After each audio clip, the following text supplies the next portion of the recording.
भारत ने एक दफा फिर सबको याद करा दिया कि वो कितनी बड़ी टीम बन चुके हैं, क्योंकि ये powerful performance, power house performance, batting, bowling, कप्तानी के पॉइंट ऑफ व्यू से, फील्डिंग के पॉइंट ऑफ व्यू से, तीनों शोबों में ऑस्ट्रेलिया को मात दी। जिस तरह से ट्रेविस हेड खेल रहे थे और जिस तरह से मिच मार्श धुनाई कर रहे थे और ऐसा लग रहा था कि बेबस हो गया बॉलिंग अटैक, उसके बावजूद विकेट लेना, कम बैक करना और मैच को कंट्रोल करना। और आज का मैच इंडिया हार जाता, ऑस्ट्रेलियन बैटिंग भी जो थी वो शुरू में बड़ी अच्छी चल रही थी, बाद में जो है वो फिर कोलैप्स कर गई। अब मुझे लग रहा है कि ऑस्ट्रेलिया को भी पाकिस्तान की तरह दुआओं की जरूरत है। और इस पर जिस तरीके से रन उन्होंने स्कोर किया, और जब ऑस्ट्रेलिया ने शुरू किया, मैं देख रहा था 7 ओवर में तकरीबन 70 रन बना लिए थे एक विकेट पर ऑस्ट्रेलिया ने, और फिर उसके बाद धड़ाधड़ उनके क्या हो गया, डोमिनेट कर दिया। रोहित ने बॉलिंग को कंफ्यूज कर दिया। कहां पे बॉलिंग करे, 29 रन तीसरे ओवर में मिचेल स्टार्क जैसे वर्ल्ड क्लास बॉलर्स को मारना रोहित का 29 रन पड़ गया जी, एक ओवर में स्टार की थी। एक वर्ल्ड क्लास ने दूसरे वर्ल्ड क्लास को ठीक ठाक फेंटा दिया। तो थोड़ा ये मारा है, ये हैमर मारी है, hammer India hammered Australia through their funeral. Hitman ने हथौड़ा चलाया, हथौड़े से घंटा बजाया। Innings of the tournament, shots of the tournament, सब चीजें रोहित शर्मा के नाम। भरपूर इनिंग्स थे, भुरकस निकाल दिया। खासतौर पे मिच स्टार्क के खिलाफ जो उन्होंने हमला किया विराट कोहली की विकेट के बाद, वो एक लाजवाब एक सीक्वेंस ऑफ इवेंट्स था और सीक्वेंस ऑफ शॉट्स थी। देखिए 128 for 2 इन 13 ओवर्स। आप जरा ऑस्ट्रेलिया की पोजीशन देखते कि जिस जगह से इंडिया ने कम बैक करा और ऑस्ट्रेलिया ने ये मैच गिव अप किया, वरना कोई एक्सपेक्ट नहीं करेगा कि 13 ओवर में 128 कोई टीम बना चुकी है, 206 चेस कर रही है और उसके 2 ही आउट है। 92 बनाया 41 गेंदों में 7 चौके 8 छक्के। पावर प्ले में शायद 4-5 छक्के लगे थे, पावर प्ले में 5 छक्के लगे थे यार, कमाल है। पावर प्ले में 50 कर लिया। बताइए शर्मा ने एक चीज ये प्रूव कर दी कि अब हमें फाइनल जीतने से कोई नहीं रोक सकता। अब फाइनल जीतने से कोई नहीं रोक सकता। सबको याद करा दिया कि वो कितनी बड़ी टीम बन चुके हैं, क्योंकि ये powerful performance, power house performance, batting, bowling, कप्तानी के पॉइंट ऑफ व्यू से, फील्डिंग के पॉइंट ऑफ व्यू से, तीनों शोबों में ऑस्ट्रेलिया को मात दी। और ऑस्ट्रेलिया ने कोशिश तो की ट्रेविस हेड और मिच मार्श के थ्रू, मगर 200 पे 200 करना इस भारतीय बॉलिंग अटैक के खिलाफ बड़ा मुश्किल काम था। इसको सेटअप किसने किया? रोहित शर्मा की ब्रिलियंस ने। क्या बैटिंग किया उन्होंने, मुद्दों तो याद रहेगी ये बैटिंग, क्योंकि आप ये ऐसी एक इनिंग्स को बार बार देखना चाहेंगे, क्योंकि इसमें सब कुछ था। इसमें एलिगेंस थी, इसमें ब्रूट फोर्स थी, इसमें टेक्निक थी, इसमें गुस्सा था, इसमें अहलियत थी। इसी वजह से फिर भारत ये मुकाबला भी आखिर में जीत गया। सो बहुत बड़ी फतह। ये एक तरह से जो फाइनल की जो डिफीट है, उसके भी कई जो जख्म है वो भरे होंगे। जिस तरह से ट्रेविस हेड खेल रहे थे और जिस तरह से मिच मार्श धुनाई कर रहे थे और ऐसा लग रहा था कि बेबस हो गया बॉलिंग अटैक, उसके बावजूद विकेट लेना, कम बैक करना और मैच को कंट्रोल करना, और क्योंकि फॉर्म अच्छी लेके और अब सेमीफाइनल में उतरेंगे। T20 वर्ल्ड कप 2024 में सुपर 8 का आखिरी मुकाबला जो था इंडिया और ऑस्ट्रेलिया के दरमियान, लग रहा था कि मैच बहुत टफ होगा, लेकिन आगाज में इंडिया ने पहले बैटिंग की और क्या खूब बैटिंग की।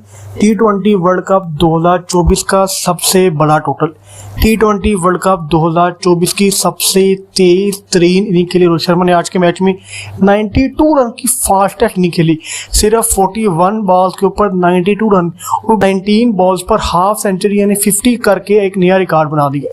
पाकिस्तानी मीडिया कहना है कि हर मैच के अंदर इंडिया की बॉलिंग जितवाती, लेकिन आज के मैच में जो 205 रन का पहाड़ जितना टारगेट बनाया इंडिया ने, वही टारगेट इंडिया को जितवा गया। आज के मैच में ऑस्ट्रेलिया की बॉलिंग बहुत स्ट्रॉन्ग थी, लेकिन रोहित शर्मा डट गए। रोहित शर्मा के डटने के बाद चाहे मिचेल स्टार्क आए, पैट कमिंस आए, चाहे एडम जंपा कोई बॉलर रहे, मिचेल स्टार्क को 1 ओवर में 30 रन, एडम जंपा को 1 ओवर में 26 रन, इतनी फास्टेस्ट इनिंग खेली है रोहित शर्मा ने कि साबित कर दिया कि रोहित शर्मा एक पुराने मंजे पे खिलाड़ी हैं। लेकिन आगाज में उनकी विकेट गिरी, कोहली के जाने के बाद रोहित शर्मा जरा घबराए, लेकिन बाद में गिस पर डट गए। उसके बाद ऋषभ पंत है, लेकिन वो भी चले गए। सूर्य कुमार यादव आए, शिवम दुबे आए, अक्षर पटेल आए, हार्दिक पांड्या, जडेजा, तमाम जाते गए, लेकिन रोहित शर्मा ग्रीज पर डटे रहे। तारीख का 205 रन का बहुत बड़ा टोटल T20 फॉर्मेट में बना दिया। शुएब अख्तर का कहना है कि अगर आज के मैच में रोहित शर्मा की विकेट न गिरती तो आज इंडियन टीम का टोटल 250 होता।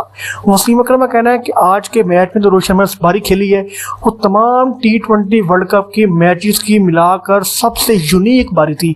पूरे T20 वर्ल्ड कप में किसी एक टॉप स्कोरर ने ऐसी नहीं खेली जितनी अकेले रोहित शर्मा ने खेली है। रोहित शर्मा ने ये बात साबित कर दी है कि वो एक पुराने खिलाड़ी और एक्सपीरियंस प्लेयर है, और यही वजह है कि इंडियन टीम हर फॉर्मेट के अंदर नंबर 1 आती जा रही है। और ये बहुत बड़ी फतह और जानदार फतह। Innings of the tournament, shots of the tournament, सब चीजें रोहित शर्मा के नाम। भरपूर इनिंग्स थे, भुरकस निकाल दिया, खासतौर पे मिच स्टार्क के खिलाफ जो उन्होंने हमला किया विराट कोहली की विकेट के बाद, वो एक लाजवाब एक सीक्वेंस ऑफ इवेंट्स था और सीक्वेंस ऑफ शॉट्स थी। क्यों 90 कर दिया उन्होंने और फास्टेस्ट 50 किया इस टूर्नामेंट का, और ऑस्ट्रेलिया के against fastest 50 ever by any बल्लेबाज, वो भी रोहित शर्मा ने अपने नाम किया। 200 छक्के लगा चुके हैं T20 में। एंटरटेनमेंट इनकी 1000 में से 1000 है। इनिंग्स बहुत बड़ी इनिंग्स और मुद्दत तो याद रहेगी ये इनिंग्स। इंडिया की बैटिंग की बात करते हैं तो नो डाउट बड़ा अच्छा रोहित शर्मा ने खेला, लेकिन ऑस्ट्रेलियन बैटिंग भी जो थी वो शुरू में बड़ी अच्छी चल रही थी, बाद में जो है वो फिर कोलैप्स कर गई। अब मुझे लग रहा है कि ऑस्ट्रेलिया को भी पाकिस्तान की तरह दुआओं की जरूरत है, वरना ये भी T20 वर्ल्ड कप से बाहर हो गए। 12 ओवर तक तो वो बिल्कुल मेंटेन किए हुए थे, उनकी विकेट भी एक गिरी हुई थी। कुलदीप यादव ने दरमियान में आके जो बॉलिंग की है, जो उनका स्पेल रहा है, मेरा ख्याल है वो बड़ा एक टर्निंग पॉइंट साबित हुआ, जिसमें उन्होंने 2 आउट भी किए और 24 रन दिए। 6 की इकॉनमी से रन देना इस पिच के ऊपर ऑलरेडी बहुत बड़ा काम है, बहुत बड़ा एक कमाल है। बुमराह की इकॉनमी तो खैर पूरे इस वर्ल्ड T20 में हैरान कुन है, 3.5। जस्ट इमेजिन कोई दूसरा 7 पर भी नहीं होगा। वो 3.5 की इकॉनमी से बॉलिंग कर रहे हैं। उनकी जगह, उनकी लेंथ अपनी देखें। हमारे शहीनशाह अफरीदी आते हैं, जिस जगह पे थोड़ी सी बैक ऑफ लेंथ गेन करना डिफिकल्ट हो रही है, उन्होंने आके आगे ही करनी है। लेकिन उन्हें इतना पता है कि मेरी टीम की रिक्वायरमेंट क्या है। मेरी टीम की रिक्वायरमेंट ये है कि मेरा नाम जो है, मेरा अपना एक प्रेशर है और मुझे कोई चार्ज करने नहीं जाता। हमारे यहाँ पर कोई ऐसा बॉलर नहीं है कि जिसके बारे में, बुमराह के बारे में पहले से एक एहसास हो जाता है कि बुमराह को संभल के खेलना है, बुमराह को संभल के खेलना है। आपके साथ मैच हो रहा होता है, आपकी 3-3, 4-4 बॉलर ऐसे हैं कि जो वर्ल्ड वाइड बड़ा मकाम रखते हैं, बड़ा नाम रखते हैं, लेकिन किसी एक के बारे में स्पेसिफिक नहीं कहा जाता कि इसको संभल के खेलना है।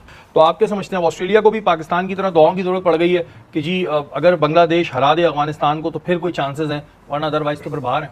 देखिए 128 फॉर 2 इन 13 ओवर्स। आप ज़रा ऑस्ट्रेलिया की पोजीशन देखते कि जिस जगह से इंडिया ने कम बैक करा और ऑस्ट्रेलिया ने ये मैच गिव अप किया, वरना कोई एक्सपेक्ट नहीं करेगा कि 13 ओवर में 128 कोई टीम बना चुकी है, 206 चेस कर रही है और उसके 2 ही आउट है। आज का मैच इंडिया हार जाता, बहुत सवाल उठने थे ना कि भाई क्या हुआ। अब ठीक है, आपका एक लेवल होता है कि आपने बहुत रन स्कोर किए होते हैं, लेकिन वही वाली बात है कि इंडिया और पाकिस्तान में जो आज आपकी परफॉर्मेंस है उसी पे बात होती है। आप जरा देखिए उनके जो डूबे और सूर्या कुमार यादव को उन्होंने इतना पक्का कर दिया, ना तो डूबे इंडियन टीम को डूबने दे रहे हैं और सूर्या कुमार जो है वो जिस जगह पे आके कॉम्पैक्ट रन करता है वो नजर आ रहा है। तो हमारे यहाँ क्या हॉलैंड के खिलाफ बैठ जाएंगे बाबर और रिजवान। और किसी एक मैच में भी रोहित शर्मा कप्तान थे, उन्होंने हार्दिक पांड्या को बाहर बैठा के मैच नहीं खिलाया। उन्हें पता है कि ये मेरा मैच विनर है, ये बॉलिंग में भी करके देगा, मुझे बैटिंग में भी करके देगा। मेरे इख्तलाफात अगर होंगे तो वो बाहर हैं, वो ग्राउंड में नहीं है। अबे सारी चीजें आज रोहित शर्मा को दिखानी थी, बतानी थी, ठीक है। अब चलो यूं समझ लो कि दिखानी थी, बतानी थी, रिस्पॉन्सिबिलिटी नहीं ली उसने।